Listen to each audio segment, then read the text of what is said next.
It's the Brad and John Show. It is the Brad and John Show. What is that? Hold on a minute. What is that sound? I don't know what that was. Is that your new pacemaker going off? That's my new... Is that your new mechanical gallbladder that you're trying out somewhere underneath that deep scar tissue? John, I love it when you make fun of me, John. I really do. That is John Combest. I am Brad Hildebrand. We haven't said this in a while. He's the radical right-wing ultra-conservative. I'm an American. What are you, Brad? Be patriotic, Brad. I'm an American, John. Okay. Yeah, yes, you are. And we're into B Block. And you know what that means, John? It's time for Brad's Top 3. It's time for Brad's Top 3. It is. And because of their union contract, the ladies have to sing it twice. Ladies, one more time. It's time for Brad's Top. And we start off with... It's number 3. Okay, I'll be honest with you. Trump went too far yesterday. The crazy, stupid tweet or whatever he does, social media, or it's an X, or I don't know, what do you call the truth on this thing? Truth Social, yeah. The deal about the meathead thing, the Rob Reiner. The Rob Reiner thing. Okay, I get it. Rob Reiner was this super left-wing guy who made fun of you all the time. I don't like it when someone who has a distinguished career and Trump minimizes the whole thing. Let's be honest. Even to the point where I listened to a lot of different radio yesterday. I heard him talking about it on 97.1. He went over the line. Do you agree, John? Absolutely. I thought it was, I don't even know how to describe it, Brad. I think it's just incredibly distasteful. And I think that everybody's got a hot take on Trump's cold take, I guess you could say. I thought it was abysmal, and I thought it was classless. And I thought it's exactly what we don't need. See, this is part of my whole thing.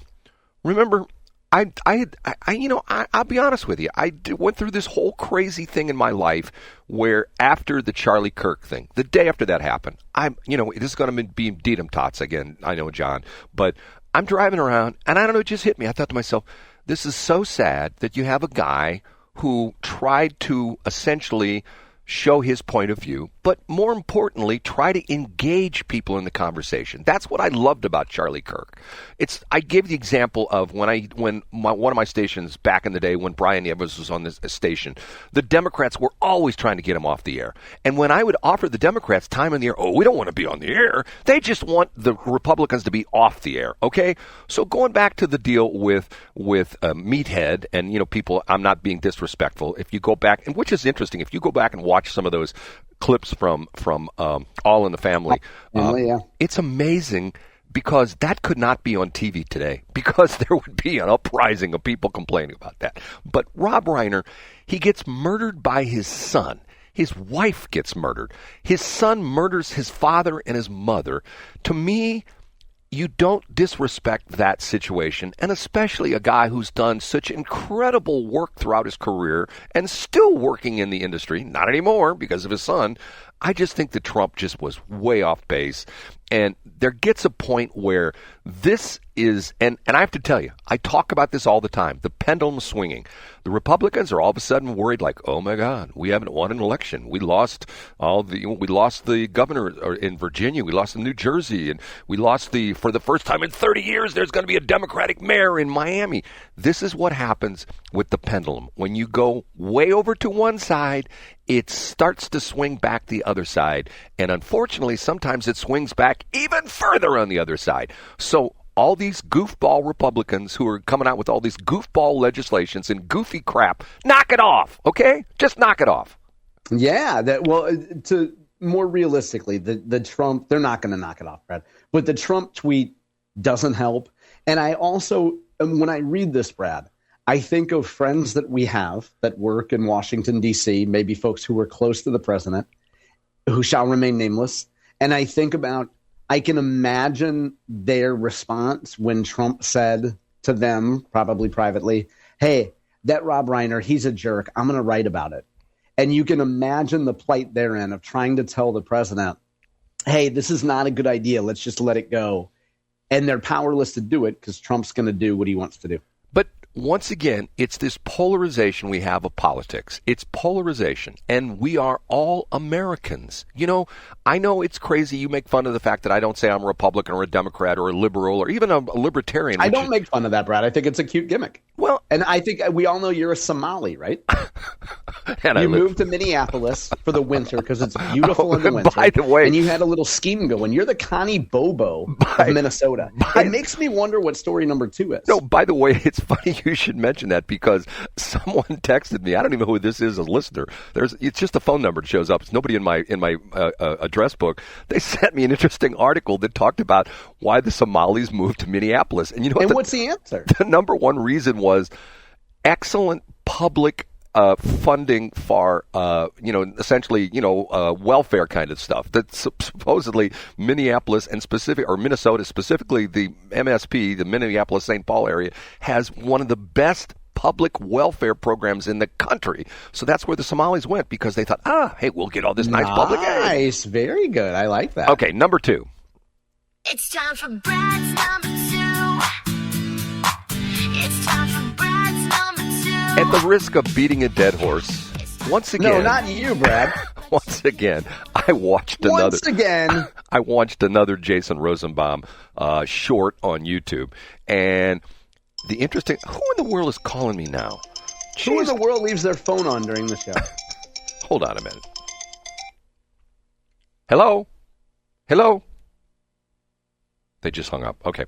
Okay, there we go. Okay. Was it Jason Rosenbaum describing his new camera that he just bought? No, it was Jason Rosenbaum doing another thing on the redistricting thing. This thing is so convoluted and so crazy.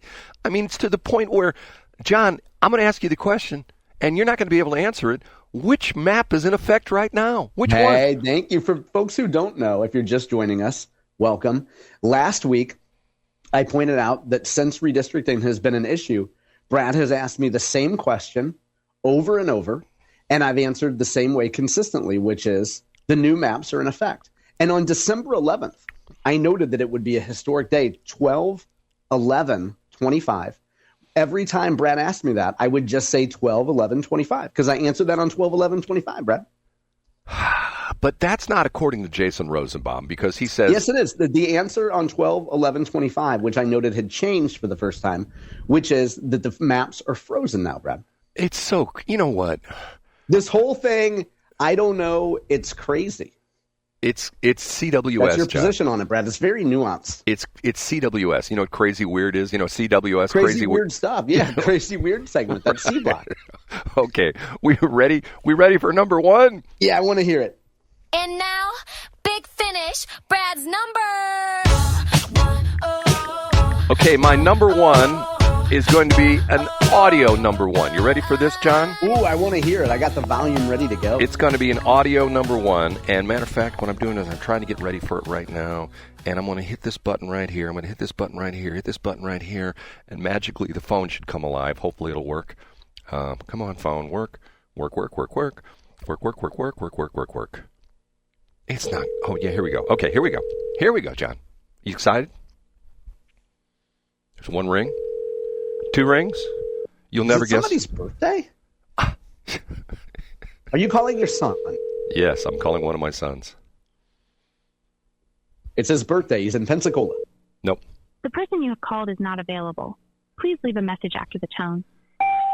Blake, it's your father. You're on the air right now, so don't say anything. I know you're actually listening because that lady, that's your wife that just answered the phone, and she saw my number come in, and so you handed the phone to her. Blake, happy birthday. I love you, and I miss you. Bye. It's my middle son, Blake. Oh, Blake's birthday today. That's very nice. What a great subject number 1, Brad. That's very touching. My son, Blake, is an interesting kid. You know, same mother, same father, 4 kids, all 4 different. And there couldn't be more different. They couldn't be more That's your different. catchphrase, Brad. 4 kids, same mother, same father. They couldn't be more different. All my kids are really smart. And they take after their mother, not after their father. They got the brain gene from their mother, not the stupid gene. That's a good blue pill, cuckified statement. I love that catchphrase. Go ahead, Brad. Tell me about Blake, though. Blake was this amazing kid, and once again, he's my tallest. He's like 6'8", and his wife is like 4'11". I'm not kidding; she's real small, and it's sort of interesting to see them together. Blake is an interesting guy for a number of different reasons. First off, the wheels started to fall off in his junior year of high school, and had some issues with him. And got him straightened out. And as his senior year in high school, he did very well. Matter of fact, he actually went to Lewis and Clark Vocational School, which is the the whatever you call it, in St. Charles County. It's up there in St. Charles City. And he took an electric class, which was interesting. Then he went away to Mizzou, and he studied. And this kid is a worker bee. When he was in high school, he worked at Auntie M's at the pretzel place out there in Auntie Anne's, you mean? Yeah, that's right, Auntie Anne's. Yeah, anything to get out of the Hildebrand house. Can you blame the poor kid? I can't blame him. He worked up at Mid Rivers Mall. Then when he went to school at Mizzou, he had like 3 jobs, and he was like working all the time. And when he finished his classes, he would usually only come home for like Christmas, like a day or two, because he had a job where he worked at the book depository. When everybody was turning in their books, and he would work in the warehouse, turning the books around, and then to get ready for them to be reissued for the next coming semester. And then and in the summer he got, and this is a perfect example. Mike Rowe would be proud of this kid because he got an internship at Garmin in Kansas City. And for 2 summers, he interned at Garmin in Kansas City. And the running joke was, my son, in the span of 5 years that he was in college, because it took him 5 years because he had a double major, I think I moved him like 12 times, and I'm not exaggerating. I think might even be 15 times. And so the routine was, for 2 summers in a row, last day of school, I would drive down to Columbia. I'd pack things up. We'd go. He rented a place in Lenexa, Kansas. He'd live there over the summer, move back, and then the same thing. Well, the cool thing was, when he was going between his junior and senior year, he got called into HR at Garmin, and they said, we really like your work ethic. We really like what you're doing. When you graduate, you have a job here at Garmin. So on the Saturday of graduation, him and his wife, they got married before they actually graduated from college. Him and his wife both graduated on a Saturday. They didn't walk for graduation. I moved them on graduation day. So on graduation day, I packed up my truck and my trailer, took it down to Columbia, loaded all the stuff, drove to Kansas City, actually in the Lenexa once again, where he lived. He had a different apartment. Had 3 different apartments in the Lenexa over the years. Unpacked all this stuff, said goodbye to him. He took Sunday to reorganize his, moving stuff, put his furniture and all that stuff together. And then on Monday, he started his new job at Garmin. And he's got a double major, smart kid, in computer science and electrical engineering. There aren't a lot of people running around that have a double major in that, because it's pretty darn tough. And once again, he's done very well. Now he lives up in Boston. He actually worked for Amazon for a while, worked for a company that was bought by Amazon that's doing the robotics in the warehouses. And he's worked for a couple other different companies. And now he's working for a company. It's so complicated that when he explains it to me, I don't get it. You know what I mean? And I'm not trying to say I'm a brainiac, but I know my way around the tech field, fairly good, fairly well, fairly, I don't know. Fairly well, yeah. Fairly well. I don't even understand what he does anymore. I really don't. It's like, you don't have to. You just know that he's happy and he finds fulfillment in what he does, right? You know what? I'm going to try calling him one more time. Try to call him. Let me try one more time. Let's see what happens. He's going to think you're in the hospital if you're calling twice in 5 minutes. Maybe I am in the hospital. Maybe I should be in the hospital. Soon I will be, hopefully. You should be in the hospital, Brad. I don't know a medical. He might be at work already, because it's 8:38 when he's at, because he's on the East Coast. He's trying to get important mechanical engineering stuff done. No, electrical engineering. Okay, he's not going to answer. Okay. Wait, I'm here. Oh, you're there. Oh, hold on. We were giving you one more chance. I'm in the air right now, so no potty mouth, okay?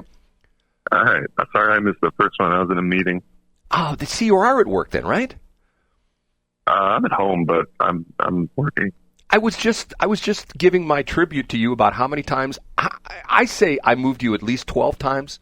Is that close to being right? Probably more like 20, but yeah. 20? You think 20 times? Sorry? I mean, 'cause I can still remember I just talked about this on the air, about the fact that I moved you back and forth to Kansas 3 different times, remember? Yeah. So the only times you haven't moved me have been when I moved out here. Right, that's the only time when I haven't moved you. Okay, here's my question when I talked about in the air. What exactly do you do now? What do I use? Sorry, you're a little quiet. What's that? You're a little quiet. I didn't hear the question. No, I said, what exactly do you do now? What work do you do? I mean, kind of the same work that I've always done. Just what is programming? But you're working for some company that's doing a lot of what like IoT kind of stuff? Yeah, it's like tracking IoT for, I don't know, it's just like for crashes and just seeing the health of devices, basically. So if I have a crock pot that has an IoT connection on it, it's connected to my Wi-Fi, and my crock pot goes offline, will you call me and tell me that? Well, that would be a violation of your privacy. I couldn't do that. So you mean to tell me you've never gone into somebody's account and looked at the back door and go, oh, their crock pot is been on for 2 days now. We need to go turn that off. No, you wouldn't do that kind of stuff. You can't see who the person is. Like I could see that a crock pot went offline. I couldn't see it was yours, and I can't really see it anyways. The company could see it. The company that buys from us. So that's what you do. So in other words, companies use your services to track the various devices they have out there in the real world then, right? Not track, but like see the health of. Interesting. Okay. The crazy things. Okay, Blake, I'm going to ask you a crazy question, okay?